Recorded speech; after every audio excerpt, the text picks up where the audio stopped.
Hello बच्चों, क्या हालचाल? बढ़िया। कैसे हैं आप? बहुत अच्छे। तो आज हम आपके लिए लेके आए हैं इलेक्ट्रिक फील्ड एंड चार्जेस का लेक्चर नंबर 06। इससे पहले वाले वीडियो में हमने जाना कि electric dipole and dipole moment होता क्या है, और ये भी जाना कि इलेक्ट्रिक डाइपोल के कारण हम कैसे इलेक्ट्रिक फील्ड की इंटेंसिटी निकालते हैं। आज भी हम सीखेंगे इलेक्ट्रिक डाइपोल के बारे में थोड़ा सा आगे। हम सीखेंगे कि इलेक्ट्रिक डाइपोल को अगर यूनिफॉर्म इलेक्ट्रिक फील्ड में रख दें तो उस पर जो लगने वाली फोर्स है वो क्या होती है, और उस पर लगने वाली जो टॉर्क होती है वो क्या होती है, और वो कैसे काम करती है, और उसे निकालना भी सीखेंगे। यानी जो आज का लेक्चर होने वाला है वो भी बोर्ड के पॉइंट ऑफ व्यू से काफ़ी इंपॉर्टेंट टॉपिक है। क्लियर है? तो जो भी मैं पढ़ाऊंगा उसको आपको कॉपी और पेन निकाल के नोट करते हुए जाना है, और अपने खुद के नोट्स बनाने हैं, क्योंकि खुद के नोट्स बनाए हुए सबसे अच्छे नोट्स होते हैं। तो चलिए शुरू करते हैं। My name is Gaurav Singh Negi and this is your beautiful सा चैनल लॉस्ट इन विज्ञान और गणित। तो शुरू करते हैं। तो हम सीखेंगे पहले यूनिफॉर्म इलेक्ट्रिक फील्ड होता क्या है। यूनिफॉर्म इलेक्ट्रिक फील्ड का मतलब है कि ऐसा फील्ड जिसमें जो इलेक्ट्रिक फील्ड हो वो हर जगह पर सेम हो। तो हम उसको प्रदर्शित जैसे इस टाइप से करते हैं कि पैरेलल लाइंस खींच देते हैं। कैसे खींच देंगे? Parallel lines. तो ये जो होती हैं वो यूनिफॉर्म इलेक्ट्रिक फील्ड होती है। अगर मैंने कहीं पर ऐसे पैरेलल लाइंस बनाई हैं तो उनका मतलब होता है यूनिफॉर्म इलेक्ट्रिक फील्ड। अगर मैं बोलूँ कि ये ए पॉइंट है and this is your B point, और मैं बोलता हूँ कि ई पर इलेक्ट्रिक फील्ड क्या है और बी पर इलेक्ट्रिक फील्ड कितना है, तो आप बोलोगे ई पर ए पर जितना इलेक्ट्रिक फील्ड है उतना ही बी पर इलेक्ट्रिक फील्ड होगा, क्योंकि यही यूनिफॉर्म इलेक्ट्रिक फील्ड की कंडीशन होती है कि हर पॉइंट पे इलेक्ट्रिक फील्ड की इंटेंसिटी सेम होगी। क्लियर हो गया? तो इतनी बात तो समझ में आई कि electric field, uniform electric field क्या होता है। चलिए तो हम डाइपोल बना लेते हैं यही ए एंड बी पॉइंट पर। तो मैं किसी डाइपोल को थीटा एंगल पर यूनिफॉर्म इलेक्ट्रिक फील्ड में प्लेस्ड कर देता हूं। थीटा एंगल पर प्लेस्ड कर देता हूं। यहां से इसकी डिस्टेंस L और इस कॉर्नर से इसकी डिस्टेंस L, यानी टोटल डिस्टेंस 2L। ये माइनस क्यू एंड ये प्लस क्यू। ये तो होता है डाइपोल क्या कि एक दो same magnitude but opposite sign के इक्वल चार्जेस स्मॉल डिस्टेंस पर प्लेस्ड कर दिए जाए। क्लियर है? तो इसके सेंटर से ये रहा इसका सेंटर O, और ये कितने एंगल पर है? थीटा एंगल पर है। तो यानी हर जगह से थीटा एंगल बना रहा होगा, यहाँ पर भी थीटा होगा। क्लियर हो गया? ठीक है। अच्छा बताओ, इलेक्ट्रिक फील्ड की डायरेक्शन इस साइड को है, तो ये पॉजिटिव चार्ज को कैसे फोर्स लगाएगा इस पर? तो हमें पता है इलेक्ट्रिक फील्ड की जो डायरेक्शन है वो यहाँ से इधर की ओर है, तो पॉजिटिव चार्ज को वो पॉजिटिव चार्ज की वही डायरेक्शन होती है जो इलेक्ट्रिक फील्ड की डायरेक्शन होती है। तो यानी ये इस पे एक फोर्स लगाएगा जो कि इधर की ओर होगा, और minus Q charge electric field के अपोजिट डायरेक्शन में भागता है। ये बात भी क्लियर है? तो इसकी डायरेक्शन इधर को, यानी यहाँ से लगने वाली फोर्स इधर को और यहाँ वाली लगने वाली फोर्स की डायरेक्शन इस साइड को। क्लियर हो गया? बहुत अच्छा। ठीक है। तो यानी यहाँ पर लगने वाली फोर्स होगी कितनी? तो अगर आपको याद हो, मैंने इलेक्ट्रिक फील्ड इंटेंसिटी का एक फॉर्मूला बताया था, E = F/Q0। तो यहाँ पर लगने वाली जो फोर्स है वो आने वाली है F = QE। अगर Q0 नहीं है QE। तो यानी इलेक्ट्रिक फील्ड के अंदर जो चार्ज पर लगने वाली फोर्स होती है वो कितनी होती है? F = QE। तो यानी यहाँ पर लगने वाली फोर्स कितनी है? QE। और यहाँ पर भी लगने वाली जो फोर्स है वो भी कितनी है? QE। माइनस साइन नहीं लेंगे क्योंकि फोर्स हमने पहले भी बोला हम डायरेक्शन खुद ही निकाल लेते हैं, तो माइनस साइन लेने की जरूरत नहीं है। क्लियर हो गया? तो यानी यहाँ पर लगने वाली फोर्स और यहाँ पर लगने वाली फोर्स दोनों का जो मैग्नीट्यूड है वो तो सेम है। तो यानी यहाँ पर जो एफ नेट लगने वाली है वो तो 0 हो जाएगी। यानी इस डाइपोल पर यूनिफॉर्म इलेक्ट्रिक फील्ड के कारण, यूनिफॉर्म इलेक्ट्रिक फील्ड में जो नेट फोर्स लगने वाली है वो कितनी है? वो है 0। क्लियर है? तो इतनी बात तो पकड़ में आ गई। अच्छा, अब एक बात गौर करो कि जो इनका लाइन ऑफ एक्शन है, क्या है line of action. Line of action का मतलब जो फोर्स है उसका जो लाइन है वो ऊपर, ये नीचे, यानी ये ऊपर, और लाइन ऑफ एक्शन सेम होता तो ये इनकी लाइनें ऐसे होती है, इधर वाली फोर्स और ये वाली फोर्स ऐसे सेम लाइन पे होती। तो जो इनका लाइन ऑफ एक्शन है वो सेम नहीं है, नहीं ऊपर नीचे है ना। तो जब भी लाइन ऑफ एक्शन सेम नहीं होता है, डू नॉट से, इंपॉर्टेंट बात है क्या, जब भी लाइन ऑफ एक्शन सेम नहीं होता है तो उस पर एक टॉर्क काम करने लगता है। क्या चीज, अच्छा फोर्स तो जीरो हो गई, नेट फोर्स जीरो हो गई, लेकिन मैंने बोला लाइन ऑफ एक्शन जब जब सेम नहीं होगा तो उस रॉड या जो भी है वहां पर डाइपोल, उस पर एक टॉर्क काम करने लगता है। तो यहां पर क्या करेगा, टॉर्क काम करने लगेगा, ये इसको रोटेट करने लगेगा। क्या करेगा, रोटेट करने का। लाइन ऑफ एक्शन जब भी सेम नहीं होगा तो then body rotate about its own axis। तो वो अपनी एक्सिस के अबाउट घूमने लगेगा ऐसे से, ठीक है। तो यानी यहां वाले फोर्स में इसको ऐसे घुमाएगा इधर की ओर, और ये वाला इसको ऐसे घुमाएगा। क्लियर है? तो यानी यहां पर लगने वाला जो टॉर्क है वो निकालते हैं। तो इस प्लस क्यू के कारण जो टॉर्क लगेगा टाउ वन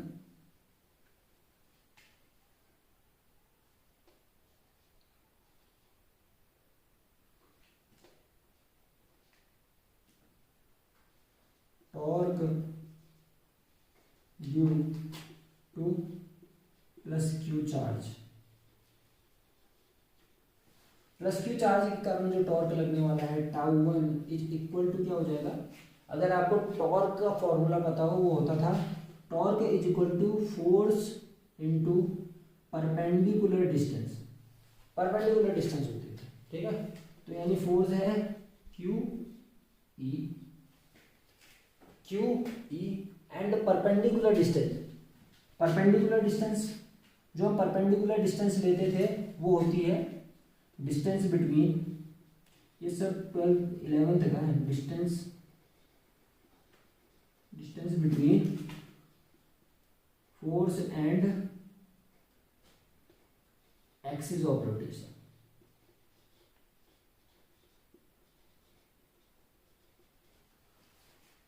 तो जो टॉर्क होता है वो क्या होता है एफ इंटू परपेंडिकुलर डिस्टेंस, और जो परपेंडिकुलर डिस्टेंस होती है वो force and axis of rotation के बीच की डिस्टेंस होती है। तो ये रही तुम्हारी, गौर से देखो, ये रही तुम्हारी एक्सिस ऑफ रोटेशन, क्योंकि इसी के अराउंड तो घूम रहा है, ऐसे ये ऐसे तो घूम रहा है, और फोर्स है ये, फोर्स की डायरेक्शन ये है। तो इसकी परपेंडिकुलर डिस्टेंस क्या होगी, एक्सिस ऑफ रोटेशन ये, फोर्स ये देखो, ये रही फोर्स, और एक्सिस ऑफ रोटेशन ये तो तुम्हारा डायपोल है। क्या ये परपेंडिकुलर डिस्टेंस है? नहीं भाई, ये नहीं है ना, ये कैसे हो सकती है परपेंडिकुलर डिस्टेंस। यहाँ 90, चलो यहाँ पर 90 बन जाएगा, लेकिन यहाँ पर 90 नहीं बनेगा। तो परपेंडिकुलर डिस्टेंस क्या होगी, अगर ये फोर्स को तुम देखो इधर की ओर और बढ़ाओ तो परपेंडिकुलर डिस्टेंस क्या होगी, परपेंडिकुलर डिस्टेंस होने वाली है ये, ऐसा ये, सही बात है। तो यानी परपेंडिकुलर डिस्टेंस ऐसे कुछ होने वाली है ये वाली। तो यानी मैं यहाँ से ले लेता हूँ, ये रही परपेंडिकुलर डिस्टेंस। ये बात पकड़ में आई, परपेंडिकुलर डिस्टेंस क्या होने वाली है, ये है एक्सिस ऑफ रोटेशन, ये लग रही फोर्स, और ये फोर्स लो मैंने इधर तक थोड़ा सा बढ़ा देता हूँ तुमको समझाने के लिए। और तो ये परपेंडिकुलर डिस्टेंस है ना कि ये, क्लियर है, ये परपेंडिकुलर डिस्टेंस है ना कि ये। तो इसमें कंफ्यूजन बहुत होती है, ये परपेंडिकुलर डिस्टेंस नहीं है, ये है, क्लियर हो गया।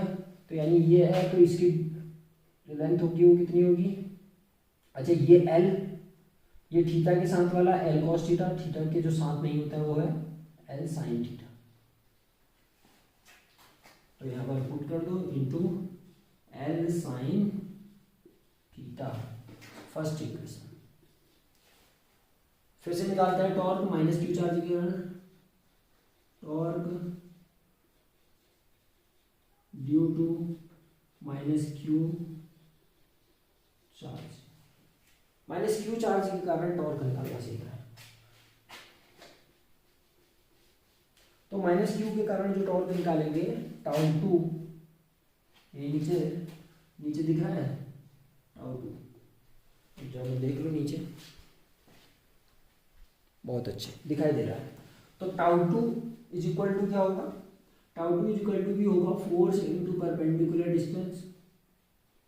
अब बताओ फोर्स फिर से क्यू ई है एंड द परपेंडिकुलर डिस्टेंस, अब परपेंडिकुलर डिस्टेंस ये लाइन ऑफ एक्शन, फोर्स ये रही, तो परपेंडिकुलर डिस्टेंस ये रहेगी ना, ऐसा भी रहेगी या नहीं रहेगी, तो परपेंडिकुलर डिस्टेंस ये है। ठीक है, ये ओ पॉइंट था, ये थीटा, ये पैरेलल लाइंस है सारी की सारी, तो ये भी थीटा होंगे, यहाँ सब थीटा होगा, ये थीटा, तो ये पैरेलल लाइंस, ये पैरेलल लाइंस, और ये अपोजिट एंगल नहीं है, अल्टरनेट है, तो ये भी थीटा। या ऐसे भी बोल सकते हो, ये और ये दो लाइनों के बीच में ये एंगल, ये अगर थीटा तो ये भी थीटा होता है, वर्टिकली अपोजिट एंगल। ठीक हो गया, ठीक हो गया, तो यानी वो भी थीटा है। तो अच्छा, ये थीटा के साथ वाला ये एल है, तो थीटा के साथ वाला एल कॉस थीटा, ये थीटा के साथ वाला एल साइन थीटा। तो यानी ये जो टाउ टू निकलने वाला है वो आने वाला है Q E L sine theta. Clear हो गया, क्लियर हो गया, बहुत अच्छा। इस फोर्स ने इसको इधर की ओर घुमाया, यानी कि ये क्लॉकवाइज है, क्लॉकवाइज। अच्छा, इस फोर्स ने इसको इधर की ओर घुमाया, ये भी तो क्लॉकवाइज है,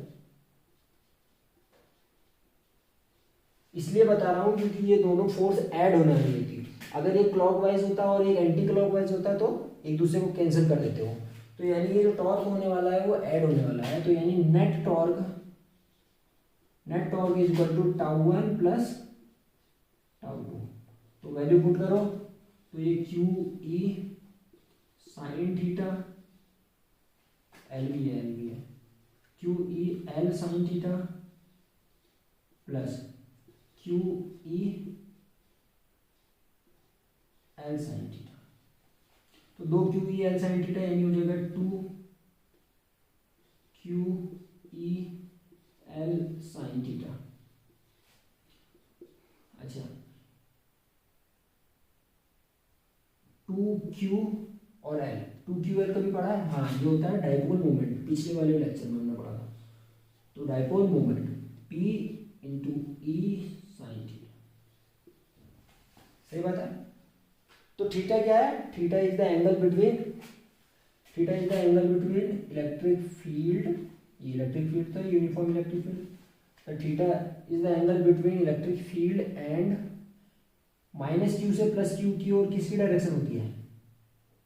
डाइपोल मोमेंट। तो यहां से भी समझ में आ रहा है इन दोनों के बीच का एंगल है, तो यानी theta is the angle between, theta क्या है? Theta where theta is the angle between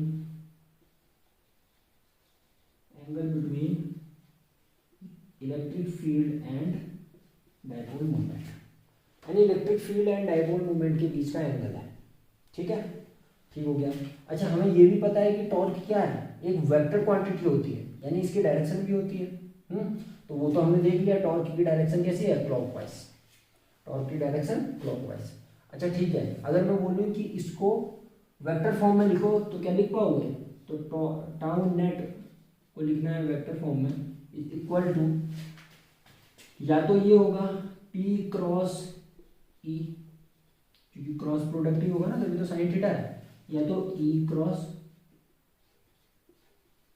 P होगा, दोनों में से कोई एक होगा। ये दोनों एक नहीं है, ये P क्रॉस E है, ये E क्रॉस P है, ये 11th की चीज़ें हैं। ठीक है, समझ में तो आ रही होंगी ना?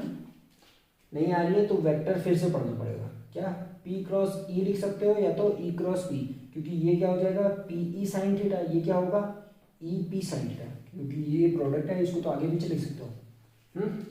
लेकिन ये दोनों एक नहीं है, क्योंकि ये जो इनका क्रॉस है यहाँ पी क्रॉस ई है, यहाँ ई क्रॉस पी है, ये सेम नहीं होंगे, ये माइनस साइन के साथ होंगे, इनके डायरेक्शन अलग अलग है। क्लियर हो गया? तो यानी या तो ये या तो ये। चलो देखते हैं। तो इलेक्ट्रिक जो टॉर्क की डायरेक्शन है वो कैसी है, क्लॉकवाइज। अभी तो देखा क्लॉकवाइज, ऐसे ही तो घूम रहा है, क्लॉकवाइज है। ठीक है, तो देख लेते हैं कि इसका जो क्रॉस प्रोडक्ट हो रहा है वो भी क्लॉकवाइज आना चाहिए। चलो पी क्रॉस ई अगर निकालो, पी क्रॉस ई के लिए कैसे घुमाओगे, पी की डायरेक्शन ये है ना इधर को, तो पी इधर को है और ई इधर को है, तो ये पी है ये ई है, डायपोल पी और ई। तो पी क्रॉस ई अगर करते हो तो पी क्रॉस ई को ऐसे करोगे यानी क्लॉकवाइज, और ई क्रॉस पी करते हो तो एंटी क्लॉकवाइज, यानी हमें सेम डायरेक्शन चाहिए, यानी क्या होगा पी क्रॉस ई, यानी पी क्रॉस ई क्या होगा सही होगा, ई क्रॉस पी नहीं हो सकता। ये तो होगी लॉजिकल बात कि हमने समझ लिया कि पी क्रॉस ई कैसे होगा। नहीं तो आपको हम सीधे सीधे लिखा देते कि पी साइन थीटा को पी क्रॉस ई लिखते हैं, पी क्रॉस पी नहीं लिखते हैं। क्लियर हो गया? तो ये लॉजिक था समझाने के लिए कि आपको पी क्रॉस ई याद रहे। क्या पी क्रॉस ई को मैंने बोला ऐसे घुमाओगे ना, पी क्रॉस ई को कैसे घुमाते हैं ऐसे, तो यानी क्लॉकवाइज। ई क्रॉस पी होता है तो तुम बोलते हैं ऐसे घुमाओ, तो ई क्रॉस पी को अगर ऐसे घुमाओगे तो एंटी क्लॉकवाइज हो जाएगा, जो कि गलत है। यानी वेक्टर फॉर्म के लिए टाउ इज इक्वल टू होता है पी क्रॉस ई। नोट कर लो, किनारे हो गया, नोट कर लो। ठीक है, रख कर दूं? चलो बहुत अच्छे। तो यानी यहां पर जो लगने वाली नेट फोर्स है वो तो 0 है।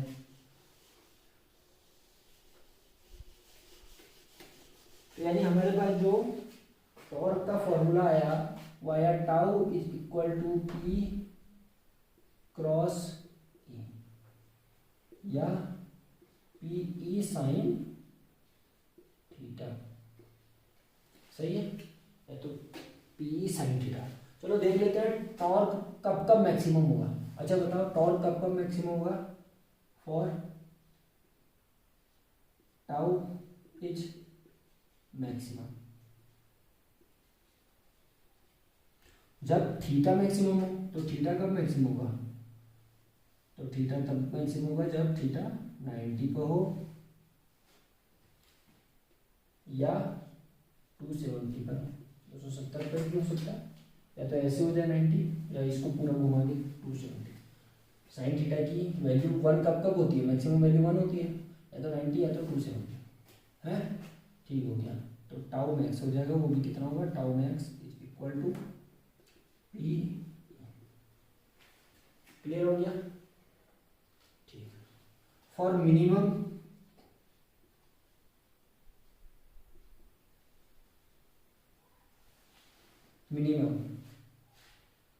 अब मिनिमम कब कब हो सकता है, यानी कि 0 की बात कर रहा हूँ। ठीक है, 0 तो होगा, माइनस वाले तो डायरेक्शन बताते हैं। अब तुम सोचो कि माइनस का पी सबसे मिनिमम होगा, वो केवल और केवल टॉर्क की डायरेक्शन बताएगा। मैग्नीट्यूड वाइज अगर देखोगे तो वो मैक्सिमम है अभी भी। क्लियर हो गया? तो यानी मिनिमम फॉर मिनिमम टॉर्क, तो मिनिमम टॉर्क कब होगा, जब थीटा 0 हो, यानी थीटा इज इक्वल टू 0 और 180 भी हो सकता है। तो यानी टाउ क्या हो जाएगा, टाउ मिनिमम कितनी आएगी वैल्यू, इक्वल टू 0।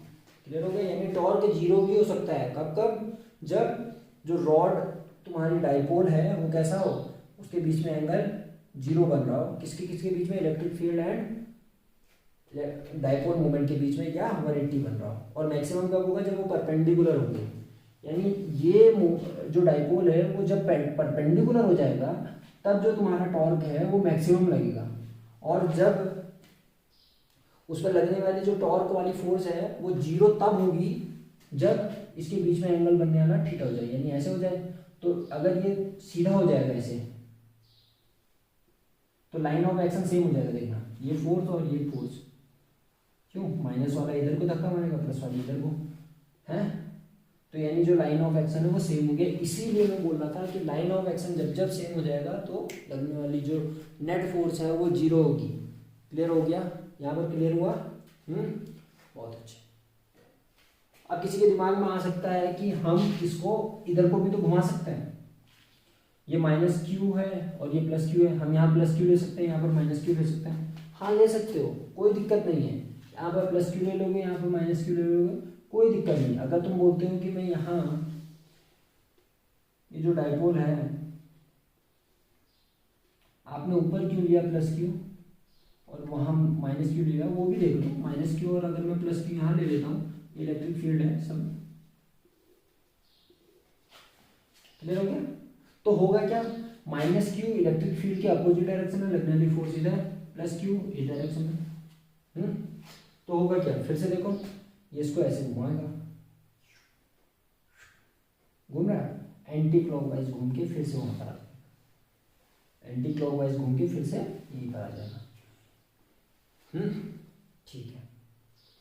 तो यानी आप डाइपोल को किसी भी एंगल पर रख लें, किसी भी एंगल पर रख लें, डाइपोल को इलेक्ट्रिक फील्ड के अंदर आप किसी एंगल पर भी रखेंगे, वो हमेशा और हमेशा ऐसा ही हो जाएगा हर बार। कैसा?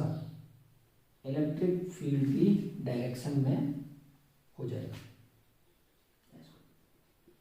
ठीक है, क्योंकि वो स्टेबल होना चाहेगा और यही एक पोजीशन है जहां पर वो स्टेबल होता है, क्योंकि ये फोर्स इधर को, ये फोर्स इधर को, यानी लाइन ऑफ एक्शन सेम, ना टॉर्क ना नेट फोर्स, कोई भी फोर्स यहाँ पर काम नहीं कर रही है। तो यानी ये स्टेबल इक्विलिब्रियम में है और कोई भी ऑब्जेक्ट, जो भी ऑब्जेक्ट होती है वो हमेशा और हमेशा ये चाहती है कि उसमें जो लगने वाली नेट फोर्स हो वो कितनी हो, जीरो होनी चाहिए।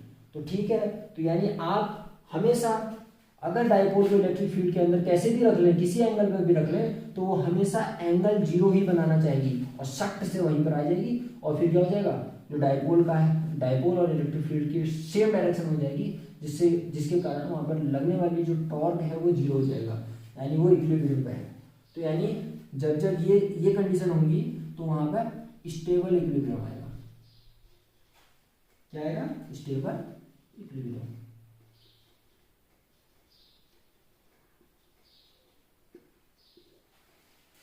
ठीक है, बहुत अच्छे, क्लियर हुआ? तो आज का लेक्चर यहीं पर समाप्त होता है।